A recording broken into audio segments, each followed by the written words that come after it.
Readers school के YouTube channel पे हम पढ़ रहे हैं 11th क्लास की फिजिक्स, जिसमें हमने सदिश पढ़ लिया है।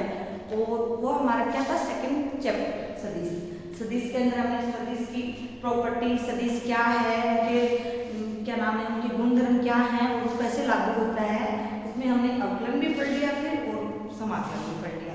अब हमारे पास आता है फर्स्ट चैप्टर, जो अब करेंगे इस चैप्टर को। उसमें क्या है, भौतिक जगत का मापन, मतलब फिजिकली क्वांटिटीज क्या है, उनका मेजरमेंट हम कैसे करते हैं, ये सब क्या है फर्स्ट चैप्टर में। जैसे विमाई है, मात्रक है, ये सब आएंगे इसमें। पहले तो ये देखते हैं कि फिजिक्स चीज क्या है, फिजिक्स में क्या क्या होता है, कैसे इसकी शुरुआत हुई, वो सब चीजें देखते हैं। फिजिक्स है, जैसे उन्होंने क्या किया कि फिजिक्स को दो पार्ट में डिवाइड कर दिया। एक वो पार्ट जो पहले चलता था, एक वो पार्ट जो प्रेजेंट टाइम में चलता है। यानी कि जो पहले चलता था वो थी समर फिजिक्स, और जो अब चलता है वो क्या है, मॉडर्न फिजिक्स। यानी कि पहले वाली फिजिक्स है वो क्लासिकल है, दूसरी वाली है वो मॉडर्न है। अब हम देखते हैं कि जो क्लासिकल फिजिक्स है उसमें कौन कौन से पार्ट आएंगे फिजिक्स के, और जो मॉडर्न फिजिक्स है उसमें उसके कौन कौन से पार्ट आएंगे। अगर फर्स्ट जो चीज है हम देखते हैं कि एक है क्लासिकल फिजिक्स, जिसको बोलते हैं चिरसम्मत भौतिकी।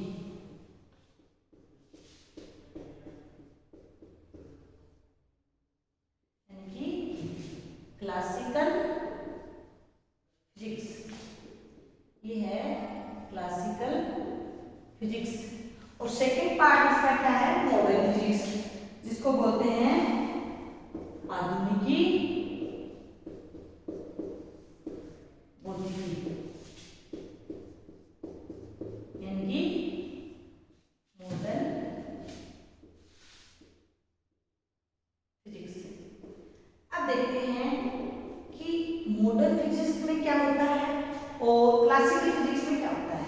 अब मॉडर्न फिजिक्स आई वो प्रेजेंट टाइम में, जो प्रेजेंट में फिजिक्स के जो फैक्ट हैं वो सब क्या है मॉडर्न में, और जो पहले चल रहे थे वो किसमें है, वो सारे पार्ट है चिरसम्मत में। अब देखते हैं चिरसम्मत में कौन कौन से पार्ट आते हैं। ये तो टू टाइप्स हो गए फिजिक्स के। अब उसमें देखते हैं कि जो क्लासिकल है उसमें कौन कौन से पार्ट आते हैं। पहले हम देखते हैं वो वाला पार्ट क्या है, वो वाला है यांत्रिकी।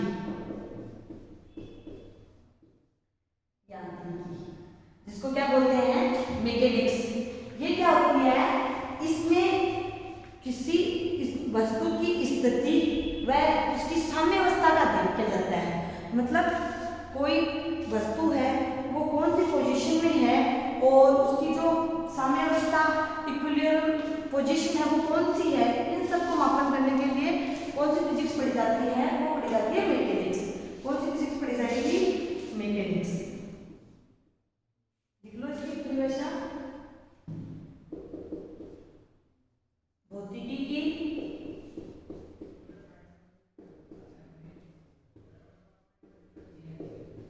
वह शाखा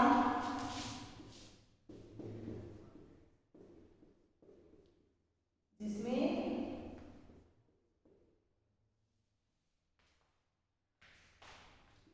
वस्तुओं की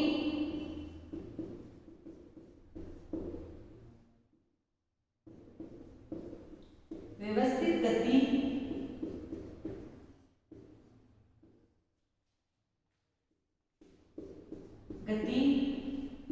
व उसकी साम्यावस्था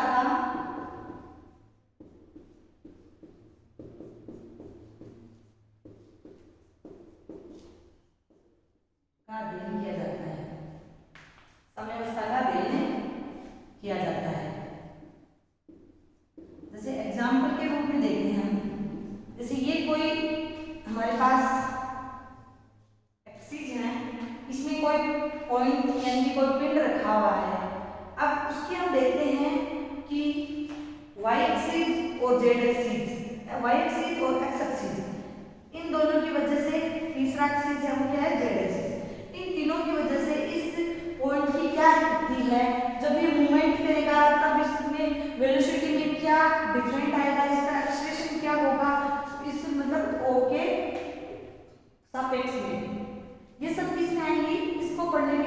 पढ़नी पड़ेगी मैकेनिक्स।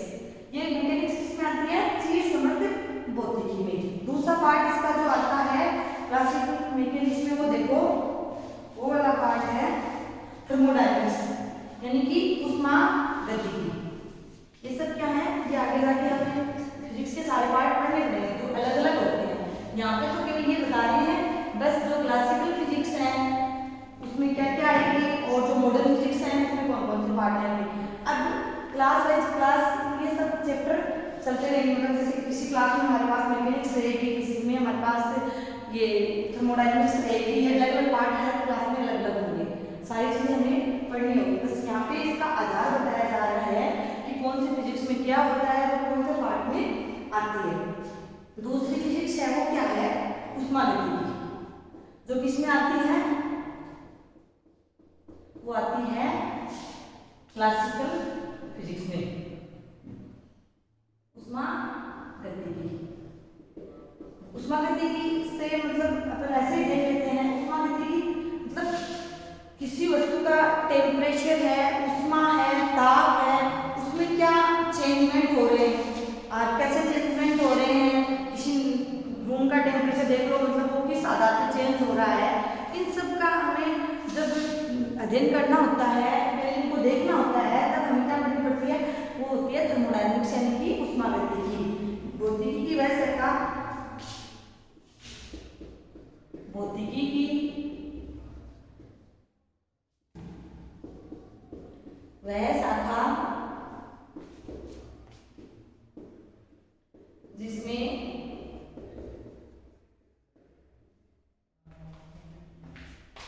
ऊष्मा यानी कि हीट, ताप टेम्परेचर एंड सूक्ष्म कणों से बने निकाय का अध्ययन किया जाता है।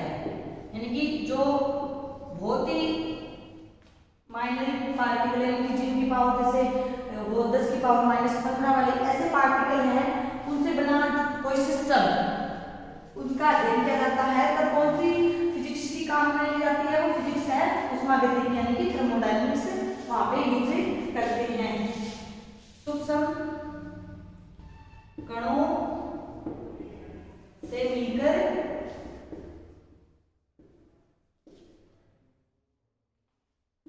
बने निकाय का अध्ययन किया जाता है।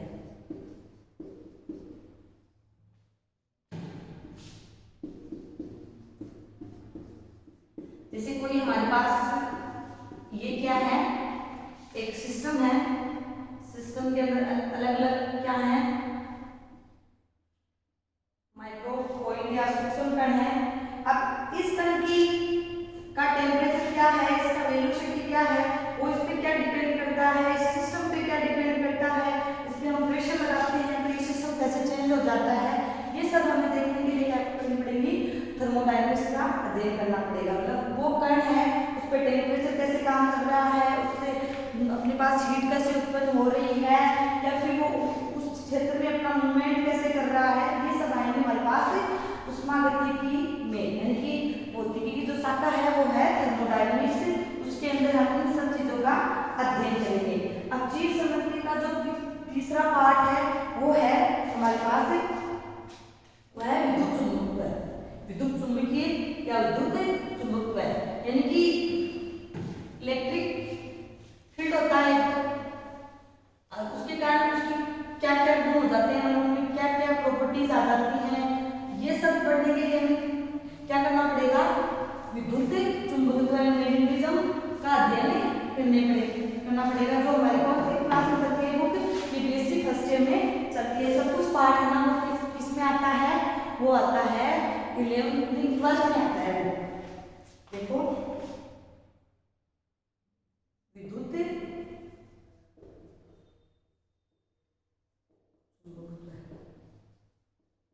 ये कौन सा पार्ट है? जो क्लासिकल फिजिक्स का है ना, वो तीसरा पार्ट है, जिसको क्या बोलते हैं? इलेक्ट्रोमैग्नेटिज्म। इस विषय में क्या करते हैं? विद्युत चुंबकत्व व चुंबकीय विकिरणों का अध्ययन किया जाता है। मतलब कोई हमारे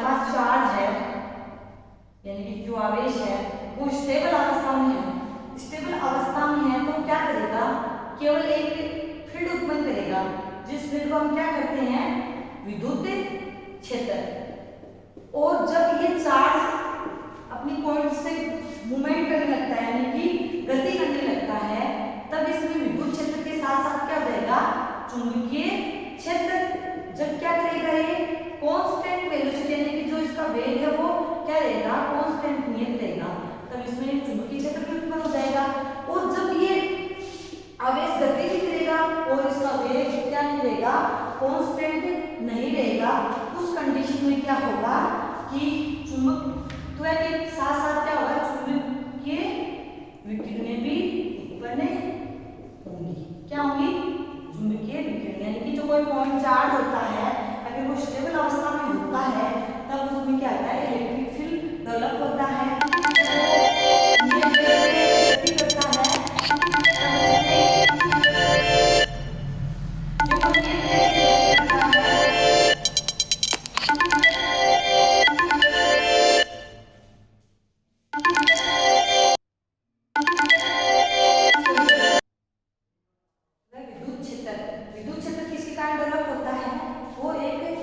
स्टेबल पॉइंट चार्ज होता है, उसकी वजह से विद्युत क्षेत्र उत्पन्न होता है। अगर वो नियत वेलोसिटी से मूवमेंट करता है तो उसमें चुंबकीय गुण उत्पन्न हो जाता है। और जब वो अनियमित यानी कि जो वेलोसिटी है वो कांस्टेंट नहीं रहती है, तब चुंबकीय क्षेत्र के साथ साथ उसमें विद्युत चुंबकीय विकिरणें भी उत्पन्न होती है। अब हमारे पास जो भौतिकी की जो विद्युत चुंबकत्व शाखा है उसके अंदर हम क्या करेंगे, चुंबकीय क्षेत्र और चुंबकीय विकिरणों का अध्ययन करेंगे। क्या करेंगे, चुंबकत्व व उसके कारण उत्पन्न विद्युत क्षेत्र व विकिरण, इन सब का अध्ययन किसमें करते हैं, विद्युत चुंबकत्व यानी मैग्नेटिज्म में इनका अध्ययन करते हैं।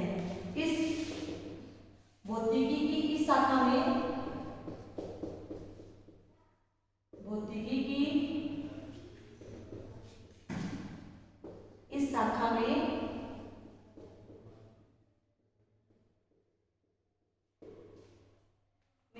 विद्युत चुंबकत्व है,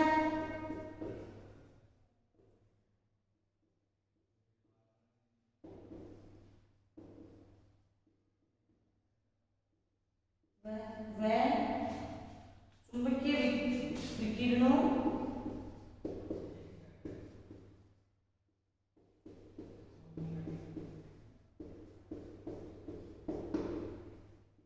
का अध्ययन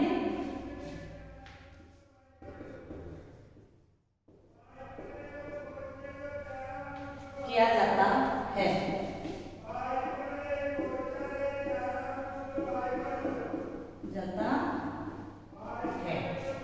अब जो क्लासिकल फिजिक्स थी उसमें जो तीसरा पार्ट था वो था विद्युत चुंबकत्व।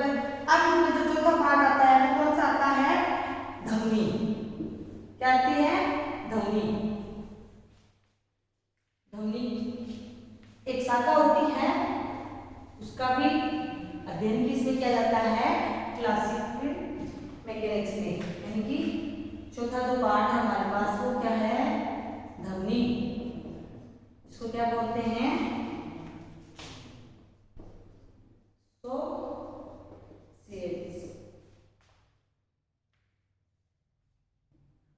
क्या होता है, ये होता है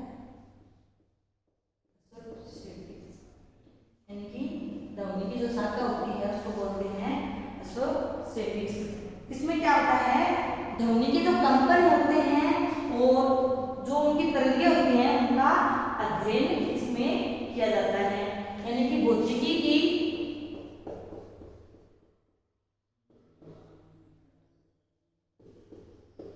वह शाखा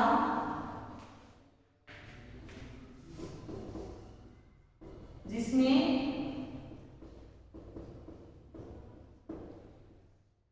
ध्वनि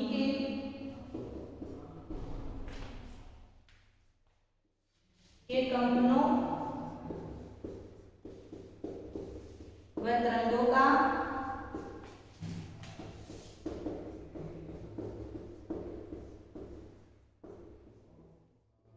अध्ययन किया जाता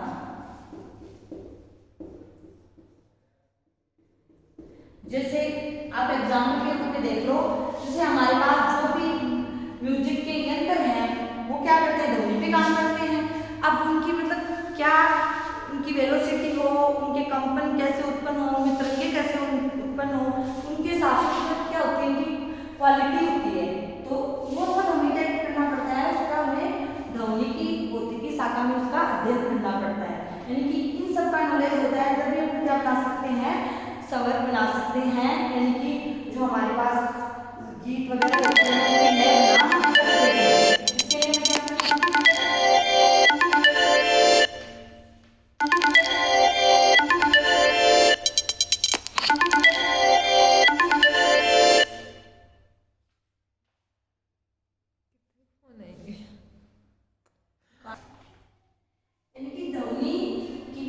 भौतिकी की बस शाखा जिसमें क्या करते हैं, ध्वनि के कंपनों और तरंगों का अध्ययन करते हैं। तभी जो भी हमारे पास म्यूजिशियन होते हैं उनकी जो लय वगैरह उत्पन्न होती है वो सब क्या है, इसी फिजिक्स पे काम करती है। अब आता है इसका अगला पार्ट आता है, वो क्या आता है, ऑप्टिक्स यानी कि प्रकाश की। प्रकाश के जो भी गुण है, यानी कि प्रकाश की क्या तीव्रता है, क्या उसका वेग है, वो किसमें किया जाता है, ऑप्टिक्स में।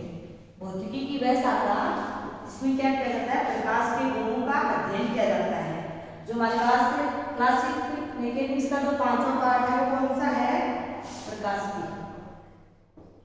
कौन सा पार्ट है, प्रकाश की। इसमें क्या किया जाता है, इसमें क्या जाता है, प्रकाश के गुण, प्रकृति व संचरण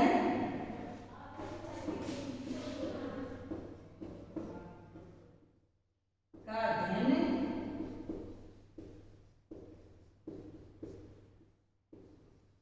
करते हैं। जैसे कौन कौन से गुण होते हैं, जैसे दो दर्पण लेते हैं, दर्पणों के कारण जो प्रतिबिंब बनते हैं वो सब किसमें आते हैं, प्रकाशिकी में आते हैं। दूसरी जो चीजें हैं वो कौन सी चीजें हैं, अपवर्तन, परावर्तन, ये सब किसमें आते हैं, वो भौतिकी जो शाखा है वो कौन सी है, ऑप्टिक्स।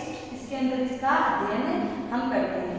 अब आगे क्या है, तो हमने क्लासिकल फिजिक्स बताई थी, एक मॉडर्न फिजिक्स बताई थी। अब देखते हैं कि मॉडर्न फिजिक्स में कौन कौन से पार्ट आते हैं। वो देखो, दूसरा क्या है, मॉडर्न फिजिक्स के पार्ट, यानी कि मॉडर्न फिजिक्स के अंदर हम कौन कौन सी फिजिक्स को यूज करते हैं। वो देखो, वो है आधुनिकी, यानी कि मॉडर्न फिजिक्स यानी आधुनिकी भौतिक। इसमें नेक्स्ट पार्ट आता है, वो क्या आता है, आपेक्षिकता। नाम से ये हो रहा है इसका कि मतलब ये क्या करता है कि अगर कोई कण गति करता है और उस कण की जो गति है वो दूसरे पे कैसे डिपेंड करती है, तो यानी कि रिलेटिविटी, यानी दूसरे से क्या रिलेशन रखती है, तो वो क्या होती है, अपेक्षिकता। यानी कि प्रकृति में वो है कण जो प्रकाश या प्रकृति या ब्रह्मांड में बोल देते हैं हम, चाहे ब्रह्मांड में वो कण जो प्रकाश के वेग से के समान यानी उतने ही वेग से गति करते हैं, तो वो क्या होते हैं, रिलेटिविटी कण। यानी कि भौतिकी की वह शाखा, भौतिकी की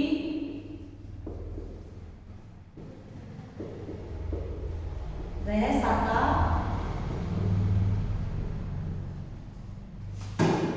जिसमें उन कणों का अध्ययन किया जाता है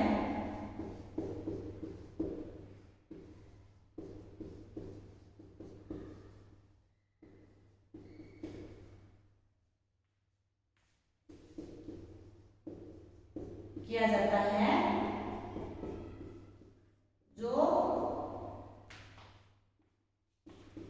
क्या कहते हैं, प्रकाश का वेग। प्रकाश का वेग कितना होता है, 3 गुना 10 की पावर 8 मीटर पर सेकेंड। जो प्रकाश के वेग से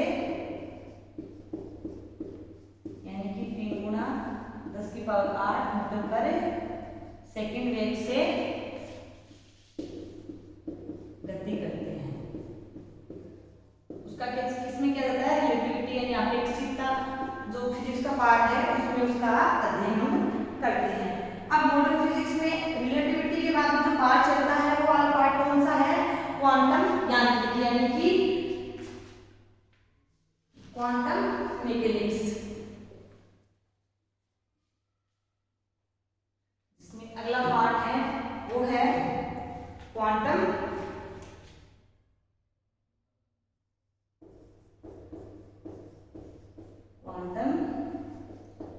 यांत्रिकी यानी कि क्वांटम मैकेनिक्स।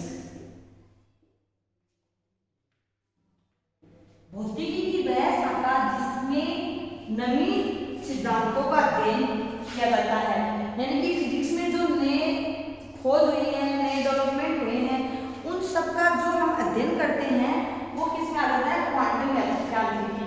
जैसे पहले प्रकाश का क्या था, कणीय प्रकृति बताया प्रकाश को, फिर उन्होंने बताया तरंगीय प्रकृति, फिर क्या है लास्ट में क्या कैलकुलेशन निकाला कि प्रकाश होता है वो कणीय प्रकृति में भी होता है और वो तरंगीय प्रकृति में होता है, यानी कि प्रकाश की द्वैत प्रकृति है, यानी कि एक नया सिद्धांत बन गया।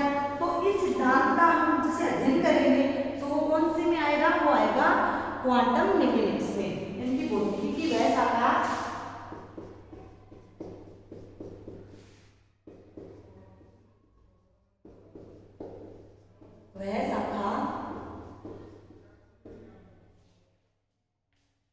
जिसमें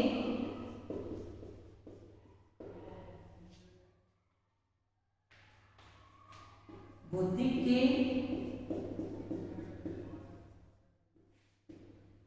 नए नियमों का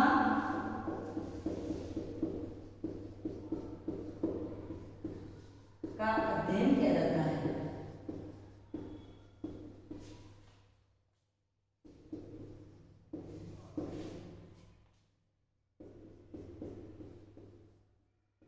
जैसे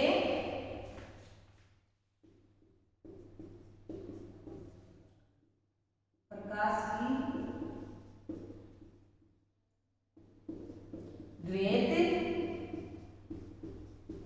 दूर नेचर, यानी कि जो हमारे पास प्रकाश है उसका जो दूर नेचर है उसका अध्ययन, प्रकाश की द्वैत प्रकृति का अध्ययन किसमें करते हैं, क्वांटम मैकेनिक्स में। अब क्या मॉडर्न फिजिक्स के दो पार्ट हो गए, पहला हो गया अपेक्षिकता और दूसरा क्या हो गया, क्वांटम यांत्रिकी। अब तीसरा आता है परमाणु भौतिकी। नाम से पता चल रहा है कि परमाणु व परमाणु के गुण धर्मों का अध्ययन जिसमें करते हैं वो क्या होती है, परमाणु भौतिकी। क्या है तीसरा जो है वो क्या है, परमाणु भौतिकी,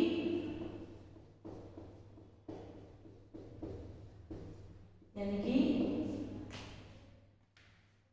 भौतिकी की वह शाखा जिसमें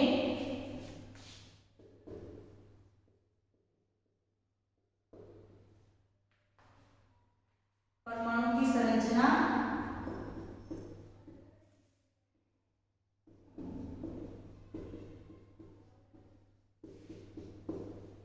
व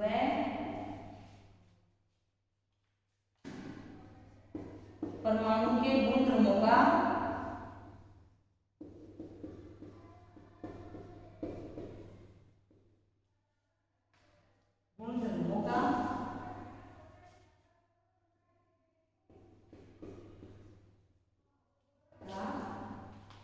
अध्ययन किया जाता है।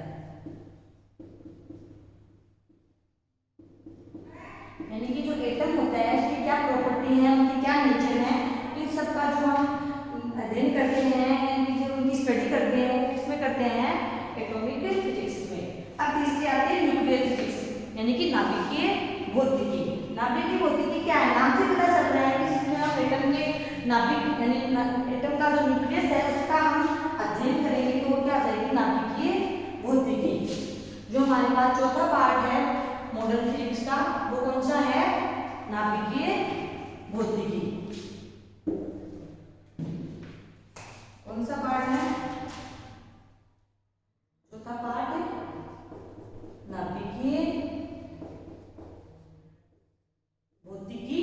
न्यूक्लियर फिजिक्स यानी कि परमाणु के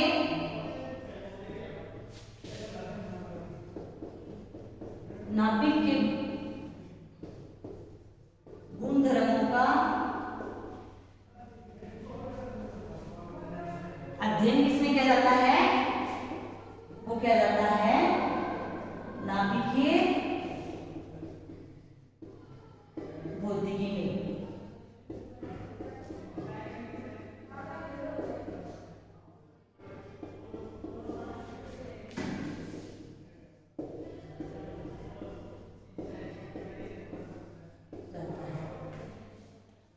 न्यूक्लियस फिजिक्स क्या बताती है कि परमाणु के न्यूक्लियस का जो उनकी प्रॉपर्टी है, उनके मतलब अंदर क्या रिएक्शन होती है। जैसे परमाणु होता है, परमाणु के अंदर क्या होता है? न्यूक्लियस होता है।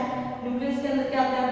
प्रोटॉन होते हैं, न्यूट्रॉन होते हैं, एंटी पार्टिकल क्या होते हैं? पॉजिट्रॉन होते हैं। ये सब क्या है? इन सब के कारण जो रिएक्शन होती है उनका हम अध्ययन करते हैं। ये सब किसमें करते हैं? नाभिकीय भौतिकी में। अब जो आगे का चीज है वो हम देखते हैं मात्रक, यानी कि मात्रक और उनकी आवश्यकता, यानी मात्रक की आवश्यकता क्यों पड़ी, ये देखते हैं। पहले तो देखते हैं मात्रक है, इसका मापन है, इनकी हमें आवश्यकता क्यों पड़ी, ये चीजें इंपॉर्टेंट है। तो अब देखो अलग अलग चीजें हैं, जैसे लंबाई है, द्रव्यमान है। अब हमने ये बता दिया कि लंबाई है कितनी है, उसको किस डिफाइन करेंगे। जैसे द्रव्यमान है कितना है, किससे डिफाइन करेंगे। इन सब का सॉल्यूशन करने के लिए क्या किया, हमें मेजरमेंट की आवश्यकता हुई, यानी उनके मापन की आवश्यकता हुई। और जब उनका मापन हुआ, यानी उसके मापन होने के बाद उसकी हम एक इकाई की भी आवश्यकता हुई, यानी उसकी मात्रक की भी आवश्यकता हमें हुई, यानी कि requirement of measurement in physics, यानी फिजिक्स के अंदर हमें जो मापन है उसकी रिक्वायरमेंट क्यों हुई, क्योंकि भौतिकी में जो राशि होती है वो एक दूसरे से क्या होती है? रिलेटेड होती है। जैसे द्रव्यमान है, उसमें अगर हम द्रव्यमान को किसी पात्र में भरते हैं तो देखते हैं कि वो लेंथ पे भी निर्भर करेगा, ब्रेथ पे भी निर्भर करेगा, वो हाइट पे भी निर्भर करेगा, क्योंकि उसका वॉल्यूम निकालना पड़ेगा। तो ये सब चीजें हैं, वो ज्ञात करने के लिए हमें उनका एक पर्टिकुलर उनकी डायरेक्शन का ज्ञात होना चाहिए ना, मतलब उसका पर्टिकुलर उसके जो बेस है वो क्या है। जैसे लंबाई है, उनको हम कैसे डिनोट करेंगे, उसको कैसे मापेंगे, मीटर में मापेंगे या फिर फुट में नापेंगे, ये सब क्या है? ये सब है मेजरमेंट, यानी कि उनके मापन। और इन सब चीजों की जरूरत की वजह से हमें क्या हुई? रिक्वायरमेंट हुई। अब देखते हैं जो भौतिक राशियां हैं वो क्या होती है। भाई भौतिक राशियां उनकी मेजरमेंट की आवश्यकता हुई, वो हमने बता दी कि उनकी क्यों हुई, कि एक दूसरे से उनको रिलेट करना है या फिर उनका मापन करना है, और या एक दूसरे की जगह दूसरे को आरोपित करना है। इन सब चीजों के लिए क्या हुई? भौतिक राशियों के मापन की आवश्यकता हुई। और हमारा जीवन है वो भौतिक राशियों के बिना संभव नहीं है। अगर हमें भौतिक राशियों का ज्ञान है तभी हम जीवन को जी सकते हैं, यानी कि ये क्या है? हमारे जीवन का बेसेस, हमारी लाइफ का क्या है?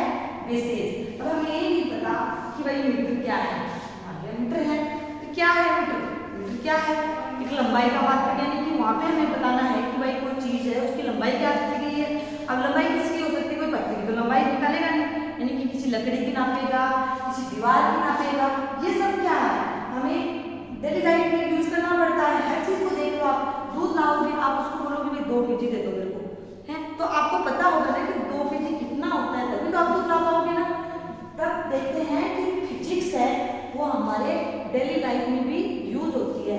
हर चीज, ये नहीं कि ये चैप्टर या ये चीजें यूज होंगी, सारी चीजें हैं वो क्या होंगी? हमारे डेली लाइफ में यूज होंगी। जैसे जो भी चैप्टर है आप देख लो, जैसे मैंने क्या अभी बताई थी आपको ध्वनि।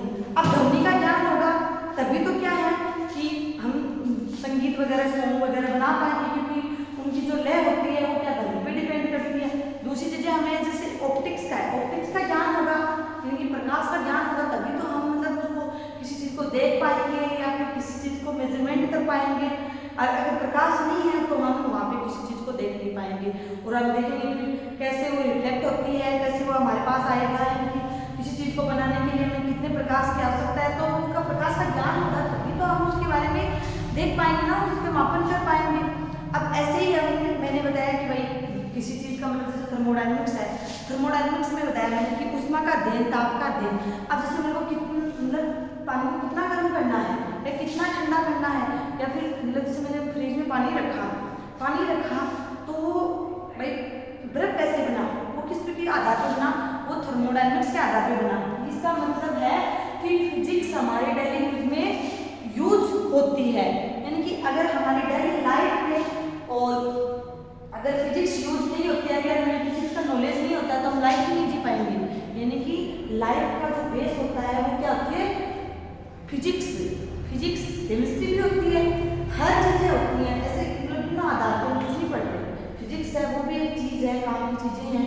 जैसे आगे की ओर जाएंगे तो हम देखेंगे पंखे किस सिद्धांत पे काम कर रहे हैं, पंखा क्यों बन रहा है, किस आधार पे घूम रहा है, इसमें मतलब करंट है कैसे बह रही है, ये सब चीजें क्या है फिजिक्स की वजह से ही संभव हो पाई है। यानी कि फिजिक्स का हमें ज्ञान हुआ तभी ये लाइट, पंखे, फ्रिज, कूलर, गाड़ियाँ ये सब चल पाई है। मतलब हर चीज किस पर डिपेंडेंट है, फिजिक्स पे। अब देखिए फिजिक्स की जो भौतिक राशियां हैं वो क्या क्या है, यानी भौतिक राशियां होती क्या है और वो कौन कौन सी है। देखो भौतिक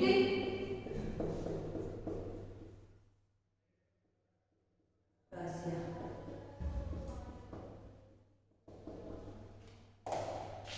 वे भौतिक राशियां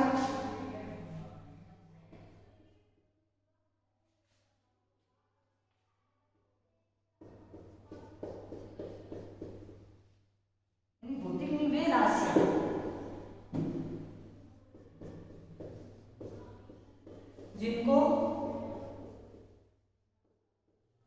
नापा, तोला,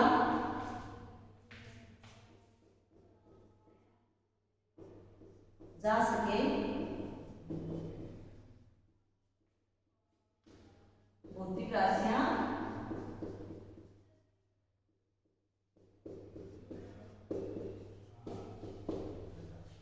कहलाती हैं।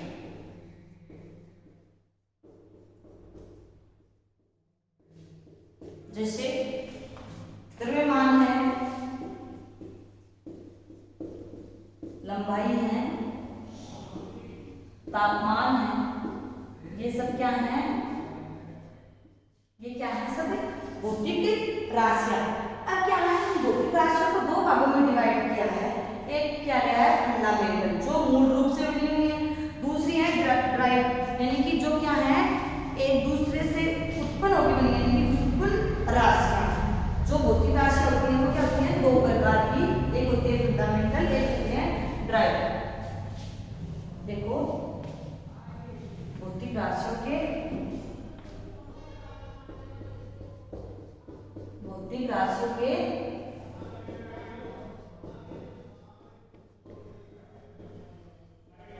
दो प्रकार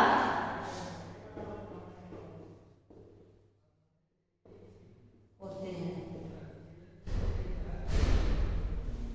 फर्स्ट टाइम वो क्या है, फंडामेंटल यानी कि मूल राशियां, दूसरी है ड्राइव यानी कि व्युत्पन्न राशियां।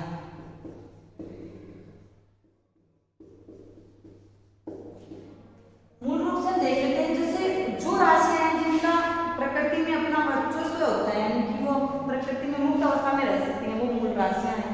जो एक दूसरे पर डिपेंड है, यानी कि वो दूसरे की वजह से उत्पन्न हुई है, तो वो क्या है, ड्राइव राशियां। यानी कि पहले क्या है, फंडामेंटल, ये देख लेते हैं फंडामेंटल, इसमें देखते हैं वे भौतिक राशियां, इसकी परिभाषा देख लो, वे भौतिक राशियां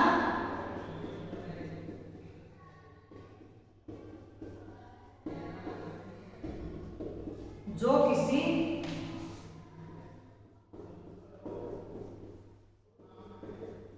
अन्य पर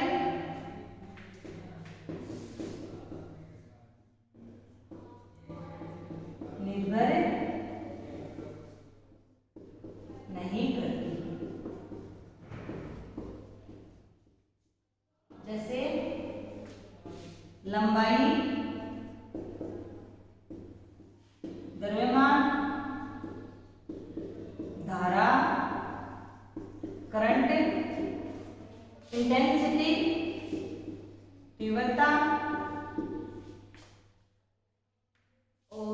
है हमारे पास समय, टाइम। ये सब क्या है? भौतिकी मूलभूत राशियां यानी फंडामेंटल क्वांटिटीज हैं। अब दूसरी जो राशियां हैं वो क्या है? डिराइव्ड क्वांटिटी यानी कि व्युत्पन्न राशियां। वे राशियां जो मूलभूत भौतिक राशियों से उत्पन्न होती है यानी कि मूल राशियों से क्या होती है? बनती हैं। तो वो क्या होती हैं? डिराइव्ड राशियां, क्वांटिटी यानी कि व्युत्पन्न राशियां। वे राशियां, वे क्वांटिटी जो मूल राशि से उत्पन्न होती है, वो क्या है?